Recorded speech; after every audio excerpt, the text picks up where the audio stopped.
saludar al exministro Guillermo Rivera. Esa es una voz tranquila dentro de la campaña y es una persona muy respetada. Don Guillermo, gracias por estar con nosotros, congresista también. Gracias por estar con nosotros, muy buenos días. Buenos días, Julio. Es un gusto volver a estar con ustedes. Un placer. Ahora le quiero preguntar por su departamento también, mucha preocupación en todos lados. Pero antes, don Guillermo, parecería que hay que tomar decisiones en la campaña. Es decir, si van a seguir ustedes respondiendo por los problemas del gobierno, por las ideas del gobierno, por las declaraciones del gobierno y lo más difícil, por la cuenta de X del presidente de la República, y es el momento en que ustedes tengan su propia campaña y no sigan dependiendo del gobierno? Yo diría, Julio, que tenemos que ser mucho más enfáticos en el sentido de que la campaña no coincide en todo con el gobierno, y eso no es nuevo, eso ha venido ocurriendo desde antes, y por eso digo que tenemos que ser mucho más enfáticos. El senador Cepeda, nuestro candidato, nunca ha impulsado la constituyente, pero claro, hay personas a las que eso no les suena creíble porque se encuentran con que en las manifestaciones aparecen otras personas pidiendo firmas para la convocatoria a la Asamblea Nacional Constituyente.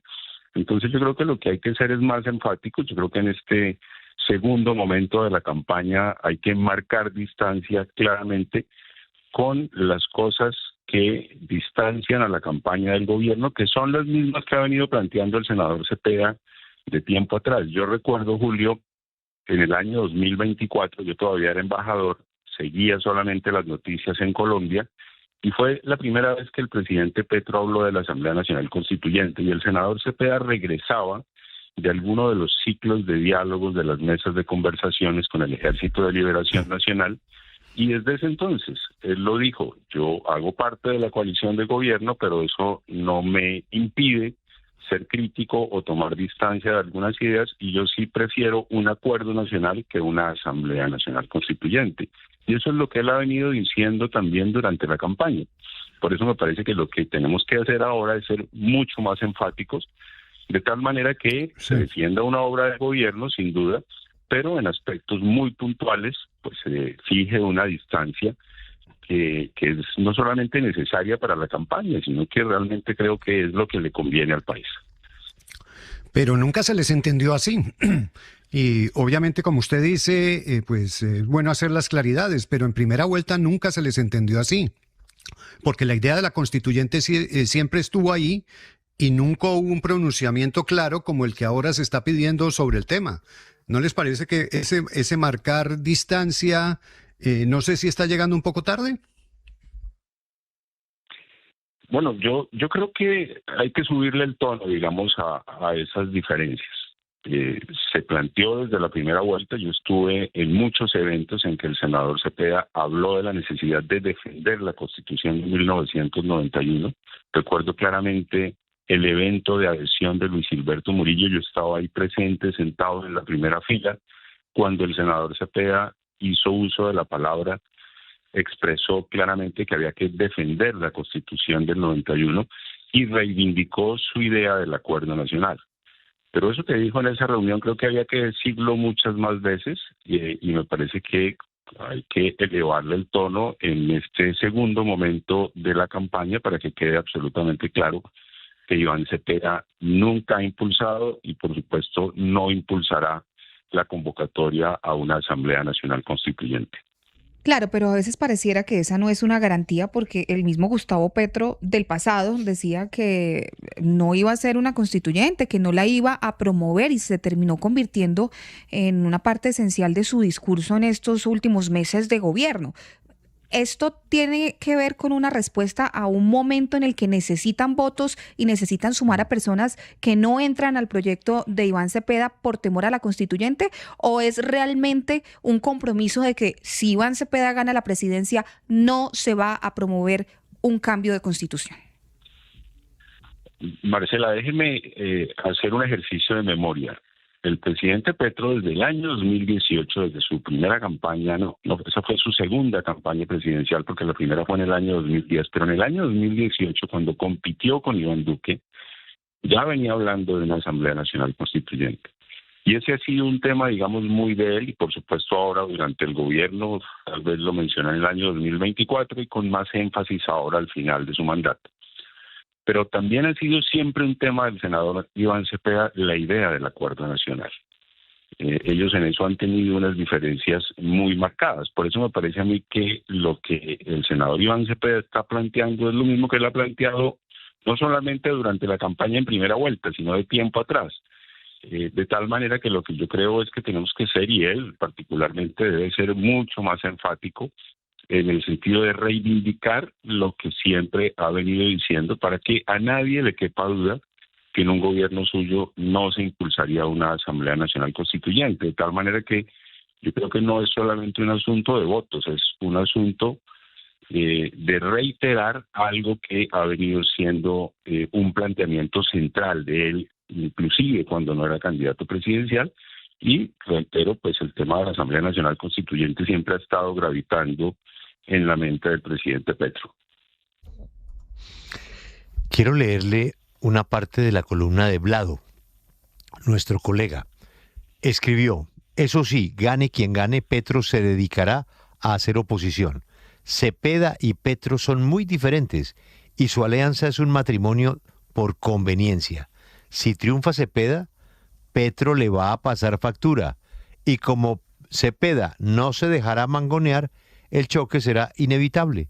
Si el vencedor es de la Espriella, peor, serán las dos caras del populismo en abierta confrontación. ¿Coincidiría usted un poquito con Vlado, Guillermo? Pues Julio, yo he venido diciendo que los temperamentos, las formas de Gustavo Petro e Iván Cepeda y algunas de sus ideas son distintas. Yo no sé si eso llevaría al presidente Petro, ya en su condición de expresidente, a la oposición de un gobierno de Iván Cepeda. No creo que llegue hasta allá. Pero yo sí tengo claro que entre ellos hay diferencias en algunos criterios, diferencias de personalidad. Ahora, en eso sí estoy absolutamente seguro. El expresidente Petro será una figura importante, protagónica de la política nacional. Su personalidad, su liderazgo, igual que el del expresidente Uribe, no se apagará el 7 de agosto. Digo, igual que lo que ocurrió con el expresidente Uribe cuando terminó su mandato por allá el 8 de agosto, el 7 de agosto del año 2010. Son liderazgos políticos que están vigentes y que seguramente se ejercerán ya en su condición de expresidente, de tal manera que pues yo creo que sí vamos a tener un expresidente muy protagonista, pero yo no creería que en el caso de un gobierno de Iván Cepeda se vaya a la oposición, pero sí opinará todo el tiempo y seguramente no coincidirá en todo con lo que haga el gobierno de Iván Cepeda. Doctor Rivera, hay quienes creen aquí que lo de hablar de esa asamblea constituyente y recoger firmas y todo eso, simple y llanamente fue fruto de una estrategia electoral que les falló y que produjo el efecto contrario, porque no es un secreto que el gobierno pues trata de mover las calles, como lo hizo con la reforma laboral y la convocatoria a una consulta popular para refrendarlos y buscar ese tipo de apoyos, pues que tienen es más un propósito político. Aquí, ¿usted cree que eso falló? ¿Se equivocaron en la estrategia antes que en realmente sacar adelante una asamblea constituyente que requeriría muchos trámites y eso no es tan fácil como se pinta? Pues Juan Diego, yo dije hace un momento que eso ha estado gravitando en la mente del presidente Petro de tiempo atrás. Él siempre ha insistido en mecanismos de participación directa desde su campaña del año 2018. Yo lo recuerdo hablando de una Asamblea Nacional Constituyente, tanto que cuando Claudia López adhirió en ese entonces, en el 2018, hicieron un evento en el que el candidato Petro se comprometió a no convocar una Asamblea Nacional Constituyente y durante este gobierno, él lo ha planteado casi que desde la mitad del gobierno. Luego planteó otro tipo de mecanismo de participación directa que fue la consulta para promover la reforma laboral. Luego volvió nuevamente con la idea de la Asamblea Nacional Constituyente, cuando yo creo que no estaba en el cálculo de nadie que Iván Cepeda podría ser candidato presidencial. Es un tema de él, digamos, de las convicciones del presidente Petro, y eso es legítimo. que otros no estemos de acuerdo en la forma, digamos, en que sea una Asamblea Nacional Constituyente el vehículo a través del cual se tramite una reforma constitucional, pues eso es cosa distinta. Y por eso mismo yo hacía un llamado a recordar que en el año 2024, en alguno de los momentos del gobierno, cuando el presidente planteó la idea de la Asamblea Nacional Constituyente, el senador Cepeda, regresando de unos ciclos de diálogos con el Ejército de Liberación Nacional, expresó públicamente su desacuerdo con esa idea y la reivindicación de lo que él ha venido también proponiendo desde hace mucho tiempo atrás, de buscar un gran acuerdo nacional para tramitar las reformas que el país necesita.